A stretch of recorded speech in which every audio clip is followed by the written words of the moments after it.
Hey Familia, Igni here, and welcome to another Shadowverse video. This one is aimed at newer players or returning players who may not be fully in the loop about all that's coming to the game with the upcoming expansion, Storm Over Rivayle. So let's get into it. So the thing that's happening in just a few hours from now, at the time of recording, is the Storm Over Rivayle pre-release, where you get early access to the newest cards, you get to trade them using your temporary gems, and you also get to test them in an unranked rotation pre-release format. Basically, trying out the cards before the expansion comes out proper. Now, before, you could only buy pre-release packs using the premium currency, crystals, but now, you have access to pre-release packs using rupees, which is the free currency, as well as card pack tickets. So you see here, you can buy up to 30 packs using rupees or card pack tickets, and you can buy up to 200 total. And when you buy using crystals, you get pre-release points, which gets you bonus rewards. Now, they've already announced the bonus rewards on social media recently, and here they are. Let me get my face out of the way here. As you can see, oh, hello chat.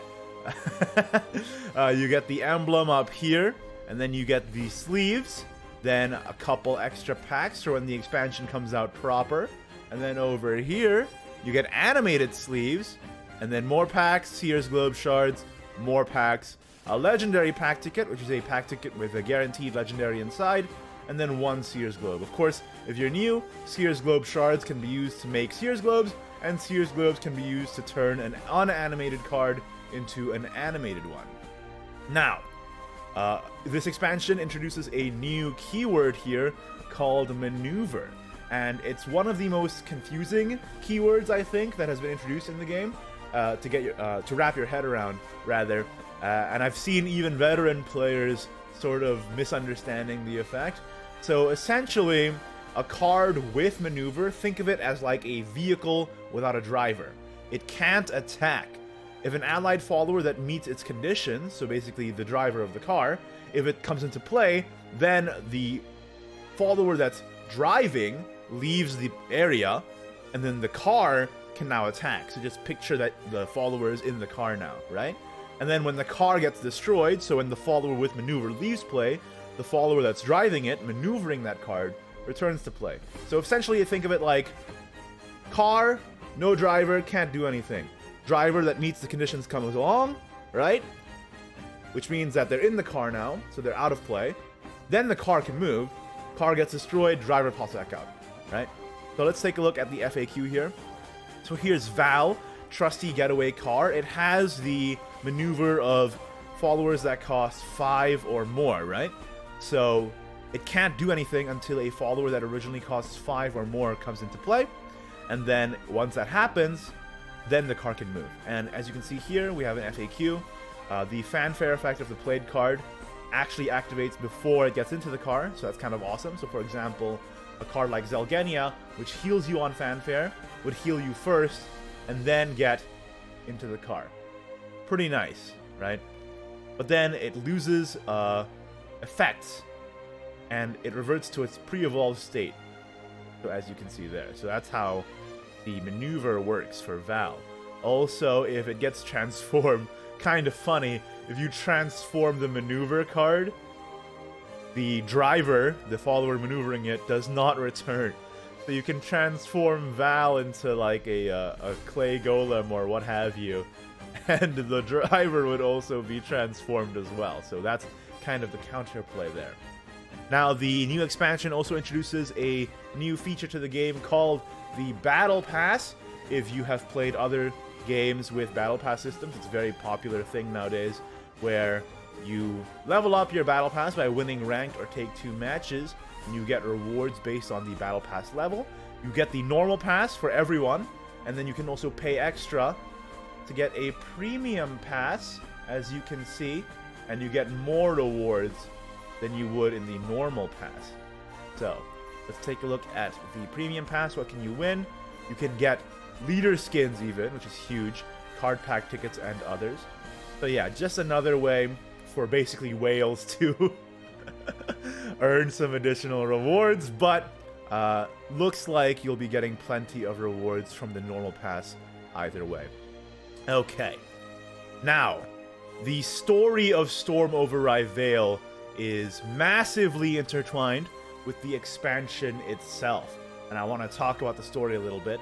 Essentially, Rivayle is, think about cowboys, but there's also magic. So that's pretty cool. And to incentivize you playing the story, there's this new limited time mission starting after the maintenance, where you clear the chapters for Miser and Selena, who are Rune and Haven specifically. You get 3 card pack tickets. It says upcoming, but they mean you get 3 tickets for Storm Over Rivayle. So total of 6 just for playing the story, which is free to play anyway. So get in there, get some more packs. It's a great time to jump into the game. Now, you also got a couple new leaders here. New story and new leaders. Bunny and Baron, who are sort of the main characters of the expansion, as well as the main characters of the story mode. And then, of course, we also have Miser and Selena, who we talked about before.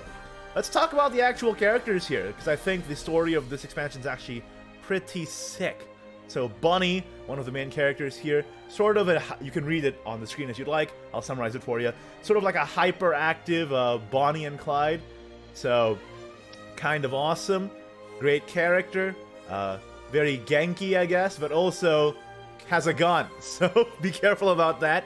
We have Baron, who's the more collected, calm, and stoic of the duo. As you can see here, they're the main characters now. Ilganu, who's a portal character. Her backstory is that she just sort of popped up one day in the world, and inside her is the power of a monster, and if you know, or if you've seen the new cards and their effects, you would know what she does and how terrifying it is.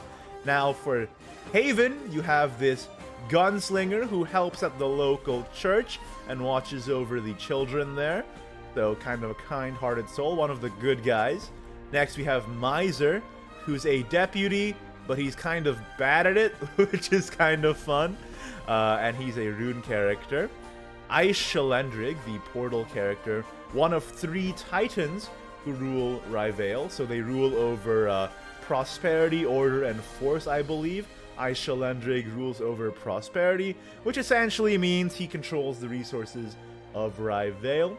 And for once, Portalcraft is not the bad guy, which I find hilarious, because they usually are. Vincent, Rune character, rules over order. So he's another one of the titans, one of the 3 who rule over the world of Rivayle. He's sort of the peacekeeper, and he has a soft spot for Miser, apparently. So look out for that in the story mode. And last but not least, the star of the story, of course, is the villain. And this time around, the villain belongs to Swordcraft. It's not one of the 3 titans who rule Rivayle. She commands force, and basically she just turns people into cubes. Literally a tyrant. And look at the quote there. Fear, my favorite thing in this whole world, and my favorite people, no fear. That's like the most evil thing I've ever heard. So there you go. That's what you need to know about the new expansion. Of course, pre-release, right? The new mechanic maneuver, and the story. The story being, again, a huge component of this expansion. And I'm excited to see where it goes. I actually have to get around to catching up with the story. I'm still a bit behind, I'll be honest with you. And there you have it. That's all you need to know for newer and returning players about the new expansion, Storm Over Rivayle. Like the video if you did, don't if you didn't, and I'll see you later, cowboy. I don't know why I ended the video like that. That was awful.